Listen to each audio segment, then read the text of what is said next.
Thank you for inviting me to speak. Dr. Jeffcoat and panel, my name is Stephen Marcus, and I've been a general dentist in Philadelphia suburbs for 35 years since graduating from the University of Pennsylvania.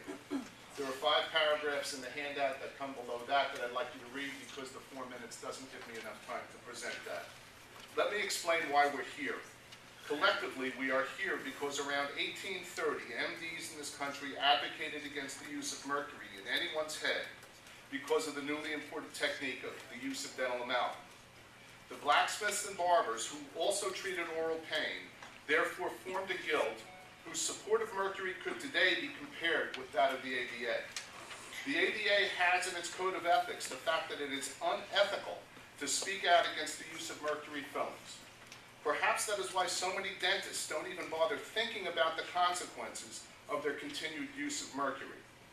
Personally, I'm here because my eyes were opened and my head came out of the sand when I read about the VID study performed in Canada over 20 years ago. Using a radioisotope of mercury in amalgams placed in sheep, VID sought to prove that mercury became inert. To his surprise, he found that it distributed to all organ systems, but crossed the blood-brain barrier much more than it distributed to the body. It crossed the placenta to an even greater degree. The guild disputed those results, claiming that sheep were different than humans. VID's results were then repeated in primates. You, the panel, are here because despite the last panel's rejection of its own white paper in 2006, and the admission by the FDA's author of said white paper that the reason all the information presented to that panel was so one-sided and pro-amalgam was that he was only following orders. The FDA is under the influence of sinister forces that are trying to undermine health. Whose? I know both as a citizen and a dentist, the decision last year by the FDA not to modify protocols used, not just for the placement of mercury amalgam, but also to advocate for a safe removal process, smacks of corruption. The FDA asked me after the last time I spoke here what I thought about a ban against the placement of mercury fillings in the heads of children under 6 years old and in pregnant women.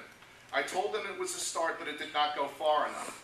All the teeth in the head of a child at age 6 had begun to fall out.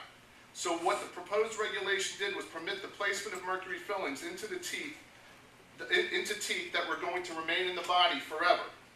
They wanted to prevent its placement in pregnant women. I told them that the regulation should have begun at first menstruation, ended after menopause, and was also sexually discriminatory. So what the FDA did was nothing. The status quo. I have seen enough patients' conditions of depression, memory fog, Meniere's disease, fatigue, and more eliminated after the proper protocols are followed to remove mercury.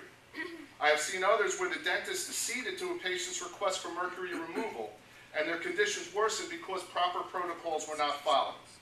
The FDA had an opportunity to correct a 180-year-old wrong last year, and the powers that be succumbed to a 180-year-old sinister plot to poison Americans whose health is being compromised by a substance that 180 years ago was known by medicine to cause neurotoxicity. It's time for the FDA to right a 180-year-old wrong. Not only must this substance be banned, but the public and MDs need to be educated about the symptoms and correct removal protocols which must be followed. Only mercury-safe dentists should be doing this removal. 20 seconds. How can I have any trust in government and any faith in the FDA when important decisions requiring simple protocol changes are not advocated by a government organization that is supposed to have the best interests of its citizens and not sinister lobbies at the forefront of their resolutions? Thank you very much.